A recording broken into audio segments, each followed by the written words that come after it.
broadcast network, AfterBuzz TV.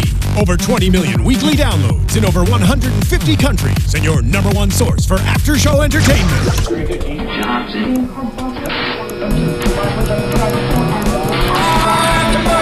AfterBuzz TV, the destination for TV superfans, producing aftershows for over 300 of your favorite TV shows, interviewing celebrities and showrunners, and bringing you behind-the-scenes exclusives. All thanks to E! Entertainment's Maria Menounos, producer Kevin Undergaro, and internet leader Akamai.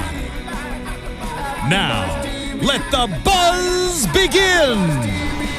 Hello, everyone. Remember that time last week when we said that we were going to do a show this week? No. And then everyone on Twitter asked us if we were doing a show this week, and we're like, hey, remember last week when we told you guys we were?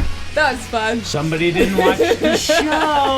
Hello, and welcome to another episode of our Breaking Ground After Show right here on AfterBuzz TV. I'm Kathy Callie, and joining me every week for the Breaking Ground After Show, Brandon Taylor. Yes, that's right. I'm here, and I can lend my insight to all the wrestling that's going on. And I have some questions for you specifically in this episode, so we'll get to that. If you want to learn how to wrestle, you can follow me on Twitter at CWFH Training. That's your camera. I don't care. How often have you done this? I don't know. That's fair enough. First time. Sitting next to Brandon, the Mark Donica. Hey, I got a V in front of my name. I'm the Internet Soapbox Mark Donica. You can follow me on Twitter at Soapbox Mark. It's just that quick, just that easy. We are live in chat. So if you didn't know, we record this live. Oh, you don't know? Oh, you didn't know? We record this live. We are in chat to participate as well as on Twitter. All of our Twitter accounts. If you don't follow us already, you messing up. Just stay tuned if you have any questions for us, for Brandon, for Kathy, for myself specifically about this episode. Ask them in chat, and we'll make you a part of the show. All of the stuff he said, I second it. Producer mode, bro. So this is the final episode before Christmas. I'm not sure whether we're gonna have one next week. We actually are. They announced it today. Are? Okay. Today, there's going to be NXT is going to be preempted. It's going to be a year in review. Year in review. And, they've done that in years past as well. Breaking Ground is going to be episode 9 after Raw. Yeah. So. Okay. Cool. Well, I'm excited for that. I will be watching it from my couch or whatever hotel room I'm in. We'll figure it out. Well, I won't be here, but you guys we'll figure it out. Well, yeah. we will figure it out. You were saying we, and I thought it meant me too, and then no, it's you too. You will let us know where you're watching it, so we can sign off on it. So So wrestling. Okay. We start off this episode with something that we kind of already knew was going to happen, but it was still cool to see how it transpired in the actual moment. Triple H comes down to Full Sail to tell Sasha and Bayley that they're going to make history twice, not just being the main event at a pay-per-view, but they're going to do it in a 30-minute Iron Woman match. A 30-woman Iron Minute Yes. match. Saw that. I caught myself. I was trying to, not make it obvious, but I was. Anyways, this moment, both of them in tears, just so happy, so nervous. Was it what you expected? I mean, they essentially show the entire moment on the next week. Like next week on Breaking Ground. Yeah. And they led the show with that. Bayley seemed like the big sister to Sasha in that moment, where she's like, it's going to be okay. It's going to be okay. We've been prepping our entire life to do this. We're good. This is what we wanted. I think once you finally reach that peak and that pinnacle, you sort of have to have that freak out moment of, oh my God, we're here. I didn't think we'd get here, but we're here. You have to give yourself that moment. You really do. Or else, one, you'll feel terrible that you passed by it without ever acknowledging it. And two, you can't truly be your full self without being in that moment. Yeah. So I'm happy that they got to I think show Bayley might have been a little bit nervous. I think Sasha was excited, but Bayley was like, "Oh, we really wrote a check that we have to cash now." I thought it was the opposite. Sasha Really? kept on saying that she was nervous, and Bayley was like, "Oh no, we got this. We're good. We got this." Maybe. Yeah, or maybe she was just being strong. We'll see. But still a really cool moment to witness on television. True. You don't get to see those kinds of things, and that's what this show is really good for. Yeah, I like to see the booking. Yeah. Like, actually see them making matches and such. And it paralleled, what we saw at the end of TakeOver Brooklyn, and we saw at the end of TakeOver Respect with, both of those women just in tears for, the match and all that they accomplished. But after this, I want to talk about Sami Zayn a little bit, because we see more insight into the struggles that he's had recently with his injury and with coming back from it. He's anxious to come back, obviously, but for those that don't remember, he tore his rotator cuff. Is that what it was? During a match. Well, he tore something in his shoulder. Rotator cuff and his labrum. Labrum connects your collarbone to your shoulder. But it was on his debut. He was just supposed to come up one time to be the NXT talent in Montreal, his hometown, and then we would see where it would go from there. It's hard to say what they wanted. Yeah. What transpired. Yeah. And we could talk about that ad nauseum, but having the NXT banner there made it seem like this is just a special attraction because they're in Montreal. Yeah, but true. Regardless. Yeah. I think it was also the first time that his mother was going to see him wrestle too. Like, there were so many things that should have been right in that moment, and one huge thing that went wrong. But it still made for an amazing moment. It was said during the show, you can't just stop. No. He is the ultimate underdog. Yeah. And to fight against the ultimate Superman with a messed up arm, and especially doing some of the stuff that he was doing where you have to post here, you have to do that, especially the Blue Thunder Bomb, like so much stuff that requires a lot of lifting and still to work through all that. He is a consummate professional who deserves to make it, really. In any other sport, this would have never happened. Nope. Any other sport on planet Earth, you tear that, you're done. But only in professional wrestling are you going to see somebody completely destroy his shoulder at the beginning of a match, work the entire thing, and then have it reach its natural conclusion. I think we have seen it in other sports before. My mind jogs back to the Olympics when, I forget her name, but she tore something in her knee and she still did the vault to win the gold medal. Yeah. When was that? Like 96 or something? That was 96. Yeah. But there are injuries, and when you're that passionate about it, and when it's what you've worked for your entire life, you're going to continue to do it no matter how much it hurts and how much it could potentially affect the rest of your career. Like, if he didn't wrestle in that moment, it might have not been as bad of an injury, and he could have, come back a lot sooner, but... At the same time, when they went in to look at what happened to his shoulder, there was a previous injury that they had a chance to repair at the same time. So in the long run, this was a saving grace. Yeah. Because now he's coming back. It seemed arguably it's a saving grace because they got to take care of some problems that may not have been as noticeable. Well, we know some spoilers that he's already back. And no, shh. We'll talk about that in an hour. But the timing of this episode and his return couldn't be greater because the created drama of some of the situations on the show.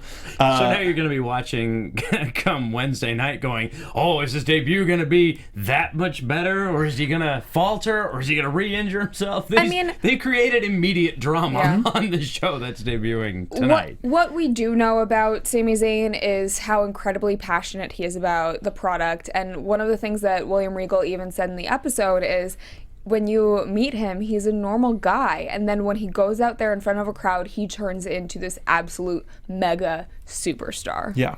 Can't take your eyes off him. Yeah. That's I think the greatest compliment and the greatest thing you can achieve.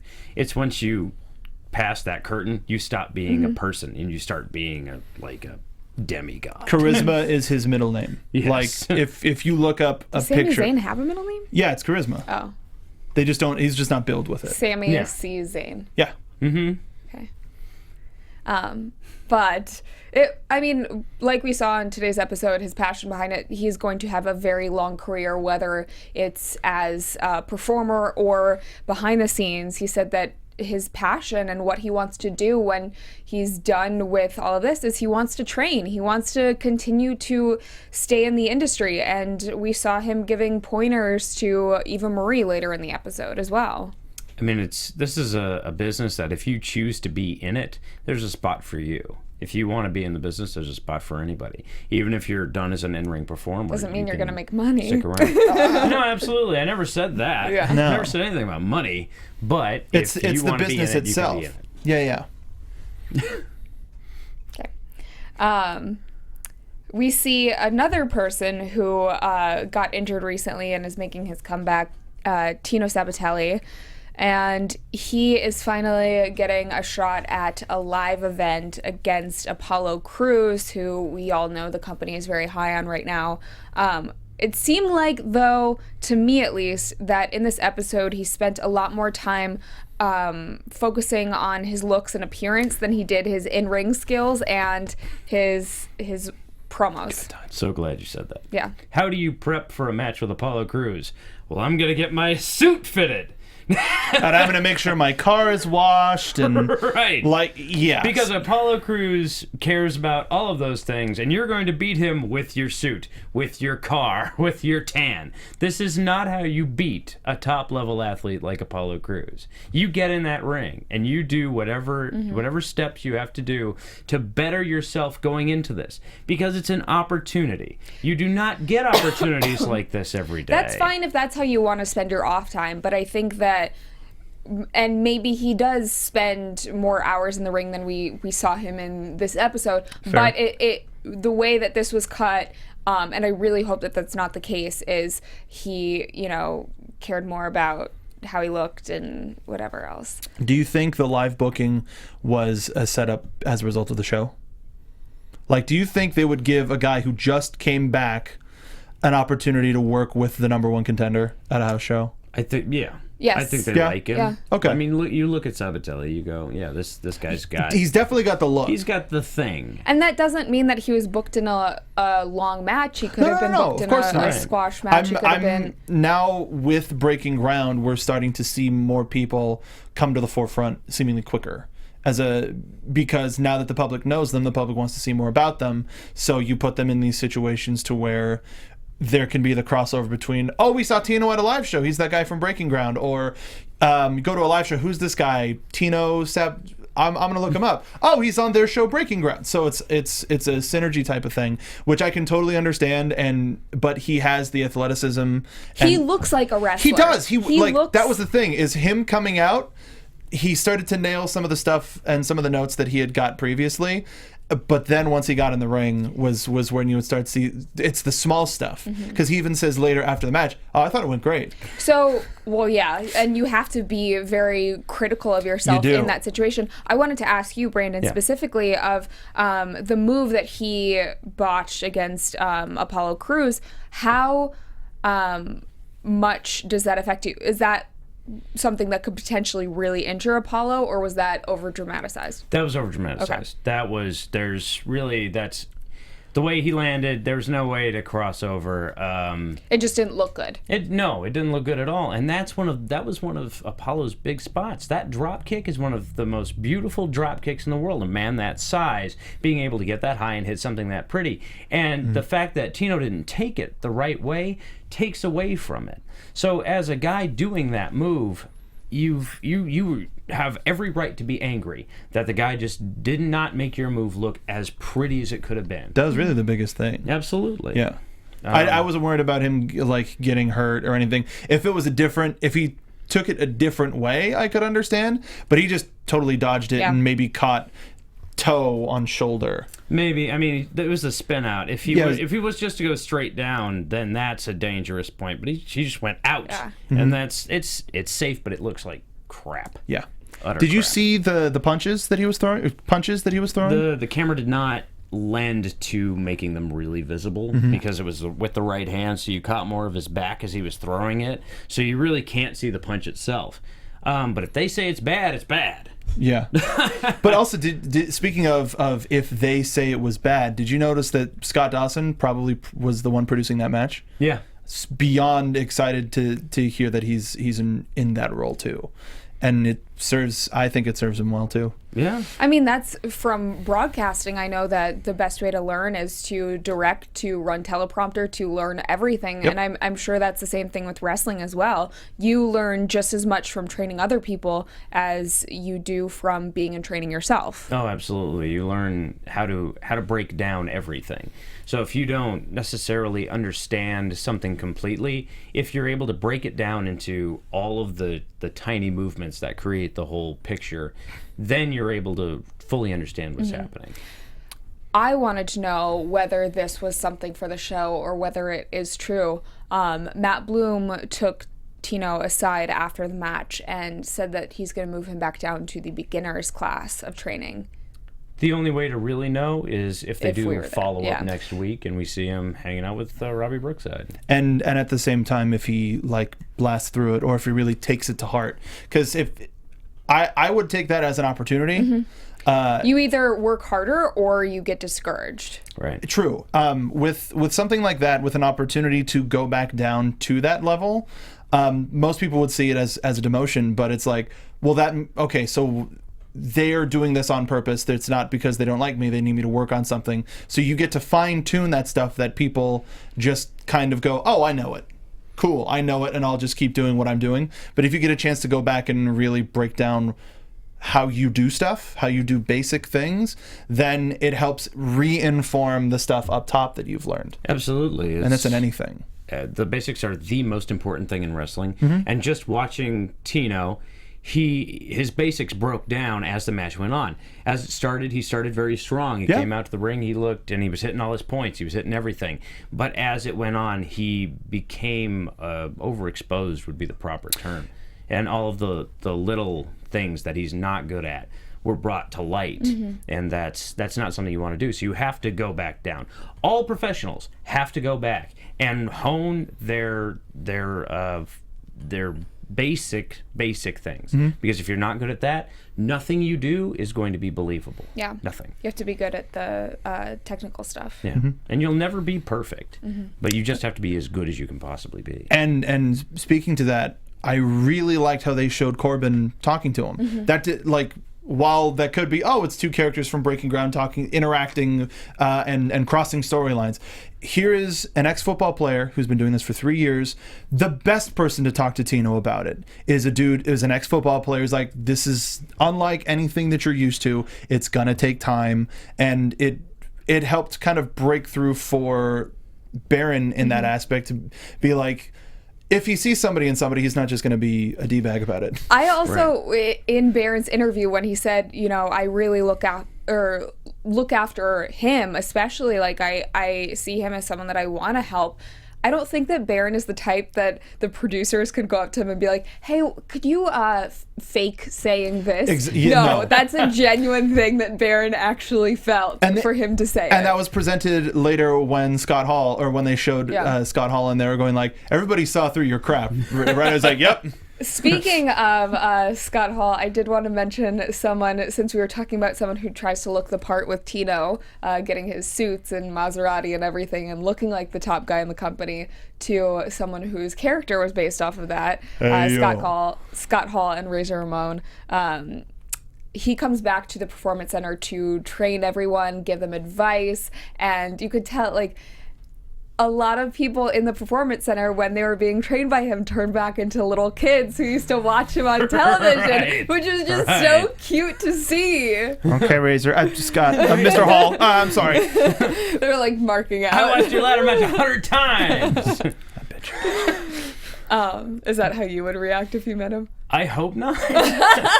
I mean, I've got to meet a lot of people. I don't think I've ever broken down to being I'm always very respectful, and I look at them like peers more than I do anything else. Granted, they've gone and done way more than I have, but it's on a business level. Well, it was like even just in New York, just seeing him around with Pac, just like, wow, they're right there. They're right there. Hi. I mean, hello, greetings. But there's always that little voice. There's that little voice of that little wrestling fan from when you were growing up that you've just got to learn to translate from. Really. Just tone down. Keep the child quiet. Yeah, exactly. Your internal child needs to be And quiet. you have to be like, my son just wanted to tell you that he was a big fan. Where is he? He's in here. I'm gonna leave now. That's creepy. But one of the things that they said on this show, and we've heard from a lot of people who are at NXT, is you have to learn from everyone. And for them to bring in multiple trainers just as guests to the Performance Center, even if they're only there for a day, I think it makes a huge impact. Especially somebody like Scott Hall, who's been everywhere and is this completely recognizable figure. So many people know exactly who he is from just his catchphrases. That's it. From that alone, you know exactly who he is. So if you can try and be more like that, then you have got a great path. Yeah. That's exactly what you should be. Wrestlers are guys that can be recognized by as simply as "Hey yo." That's it. But even more so than wrestlers, how Regal was like, he's been through different stuff and interacted with different people than I have, so I'm learning too. Yeah. Well, when, someone is going through something and you can't quite put your finger on it, what isn't working, and then someone else comes in with a different set of eyes and is like, oh, you need to change this.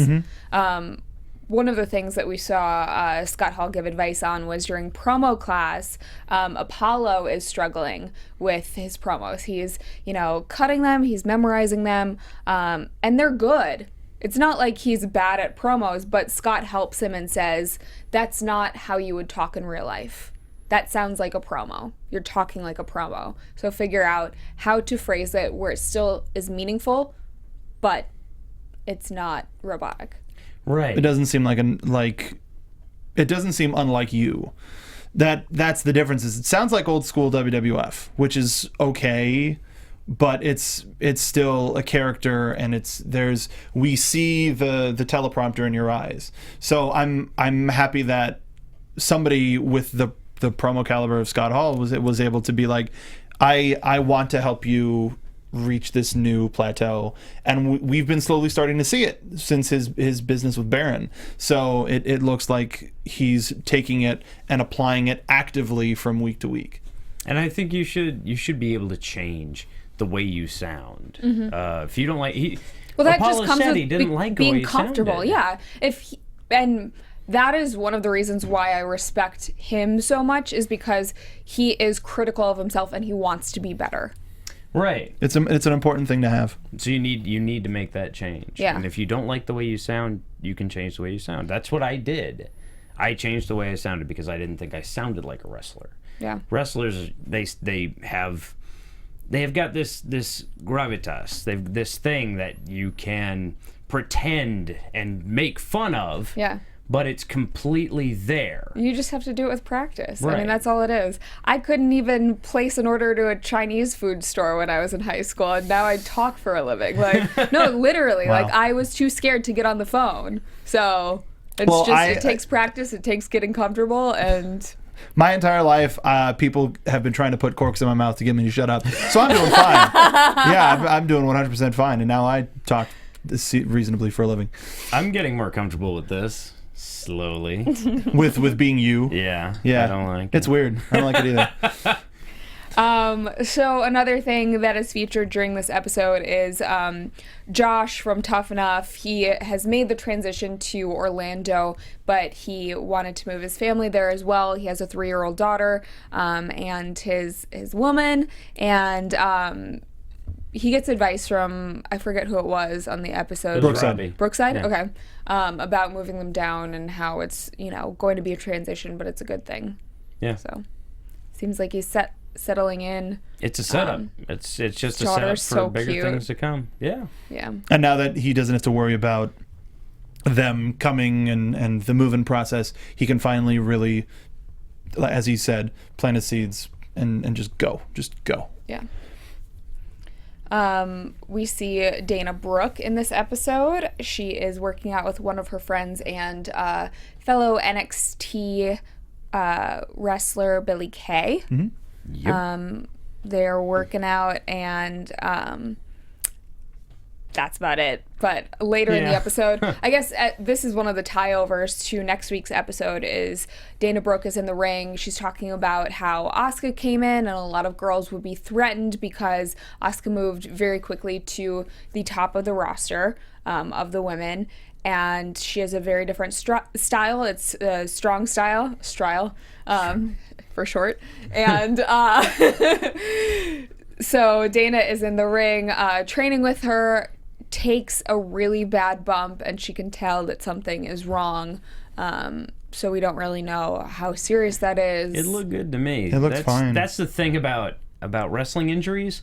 They happen in innocuous ways. With Sami Zayn, he threw his arm up and blew his shoulder out. I thought it looked like she landed a little bit more on her neck, or her head hit after, or something like that. So it wasn't her head. It looked like something with her neck. It was probably like her neck going into her shoulder. A little bit more could be flat, maybe. Could have been a pinched nerve. Yeah. But it looked perfectly fine to me.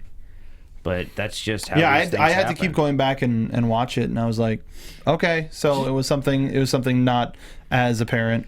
Yeah, she's flat. Yeah, she did the bump seemingly fine, but Asuka walks away and is smiling, and then she's like, "Oh, yeah, oops, Was that me?" But it's great to see that side of Dana of like, no, bring it on. I don't. Well, I because don't we care. saw a few episodes back, she wasn't willing to take the bump from Nia.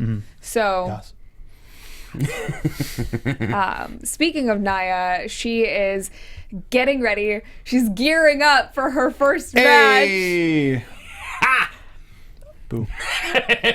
You're just waiting for that. You're waiting. No, I for that. didn't mean to do that. That was a bad one in the moment. But she is with one of the seamstresses of WWE, coming up with her outfit for that debut. And it's the blue and copper outfit, which... It made me laugh, just this whole thing, because so many people, when she debuted, did not like her outfit. Well, yeah, she was so into it. I love her, what we had seen at the live shows with the cape, the black... What like, it's evolved into. Shoulders, shoulder pads. And that's what she was doing at live shows before she even had this specific outfit made. And then she's gone back to that. Like we saw at TakeOver last week, she had this incredible... It was a combo, wanted to make though. something special for her debut. Yeah. And then at least a lot of people in our chat just pooped right all over it. Me too. She made But it special, you She guys. did, and that's great. She made it special, and you took it for granted.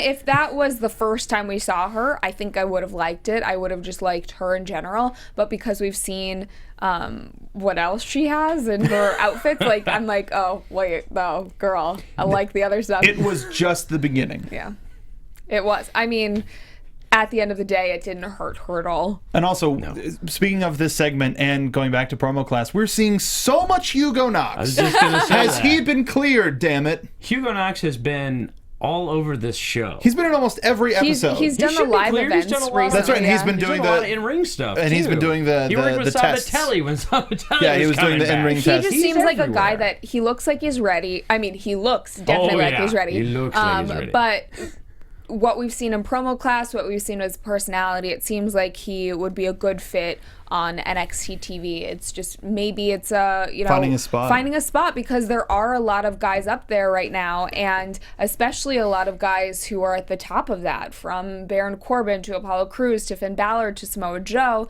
Maybe they just need someone to get called up for there to be a space in NXT. Because when we saw him at WrestleMania last year, he was just a spark plug of He personality. had both of us going, who the hell's this guy? Yeah, seriously. Look at this guy. This polka dot wearing son of a biscuit. Come on. He looks amazing. He does. I mean, he's flipping around. You have just saying. a little fake for him? I'm just saying, he looks really good. I'm just saying. He's a trainer. Just saying. I'm taken. So. Unfortunately for him. Yeah.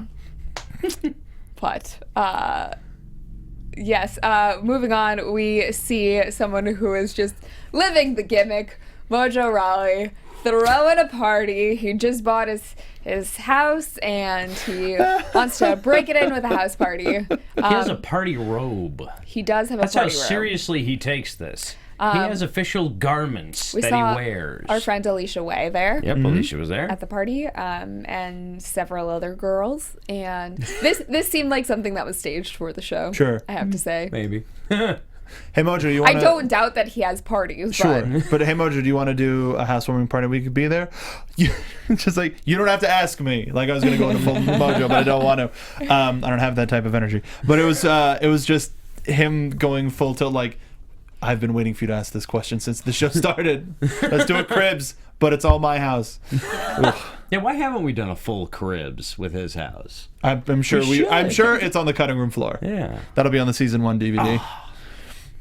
it'd be a funny like YouTube video too. Yeah. Be good. Figuring. Anything else you guys want to mention from this episode? We kind of breezed through it all. Well, in terms of the Breeze. the Goes on it. Oh! actually we can talk about that. yeah. We didn't talk about that about Tyler and training Sami Eva training Eva Marie. Yeah. Like it was a good thing to see her just working on basics, and to have two amazing veterans be able to coach you. Yeah. Be like I past. hope she's appreciative of that because that's not. It's just funny you see the cliques shake out on this show. The football players are hanging together. The indie guys are hanging together. Canadians. You know how this Canadian indie guys are hanging together. You just know that this is how the locker room shakes out on any given night. This is just how it shakes out. You go where you're comfortable. Everybody eh? gets clicky. That's just how it is in wrestling. High school lunchroom. Absolutely. Yeah. I hang out with guys who aren't into fairy tale sports. That's where I go. Sorry, Like football? fantasy sports. Oh, yeah. okay. Sorry. Fairy tale football. Yeah. Okay. Because that's a whole clique unto itself. Dude, it's So, it's like, just an everyone else. RPG. Like the quarterback's like the mage and et cetera, et cetera. Yeah. If you book it like Magic missile. yeah, that's what a football is. Lightning bolt. If you Lightning book it bolt. like D&D, it's a lot more entertaining. Yeah. And I don't know if they're real or not, so it makes just as much sense. These names can't be real. No, that's These a- are ridiculous Mutati, names. what the hell is that? Ocho Cinco. Right. That's a created character. That's just like one of those names where you like put your forehead on your keyboard. 8-0. But what if I write that out? It's Spanish. It also sounds like just a 85.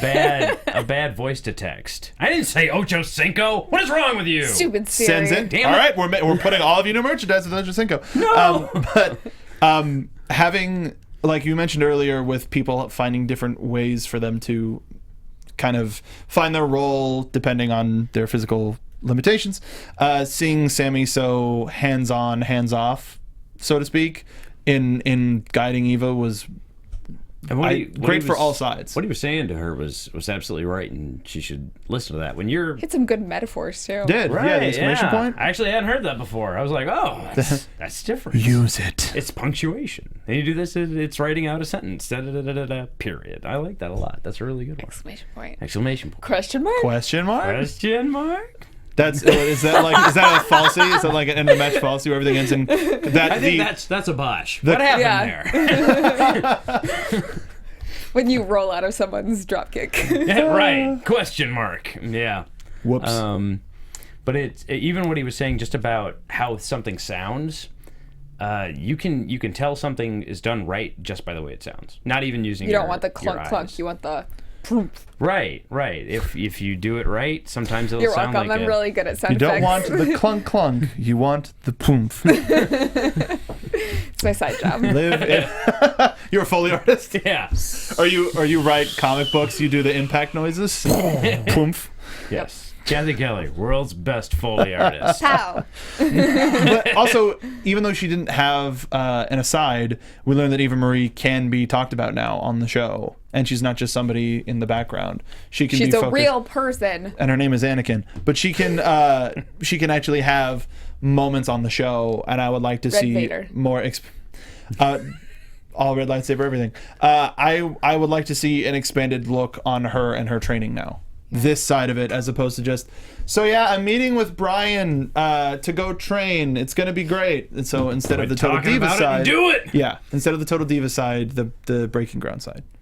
And Yeah. she's learning things other than Brian's finishers. Yes, she is. True. How Improvements! to drop an elbow with character instead of just I did it. Something that I don't know if I just hadn't heard the term before, but I'm hearing more and more often is reps. Mm-hmm. They say that guess in every it's single their- episode, their and that's just the term. terminology. But over the past month, I feel like Because I think they're capable of doing reps. In the independent circuit, you sort of book your own, you book yourself, so you book as many things as you can. But with them, their stuff is so regular and so often that you actually can get reps. You Yeah. can do it like really often because that's... They do 3 or 4 shows a weekend for Right. NXT alone. They handle so. all your booking. That's Mm-hmm. such an easy way to go. That's mostly the reason people want to work for WWE. What do you mean? I don't have to call people anymore? Fantastic. Sign me up. I would disagree that that's the reason why people want to A work reason. for WWE. That's But a I would reason. say that it has its pluses and it has its minuses. Of, you know, if you are working for the company, yes, you don't have to call up promoters or, you know, do that kind of thing, but you still are networking within the company as opposed to in a broader spectrum.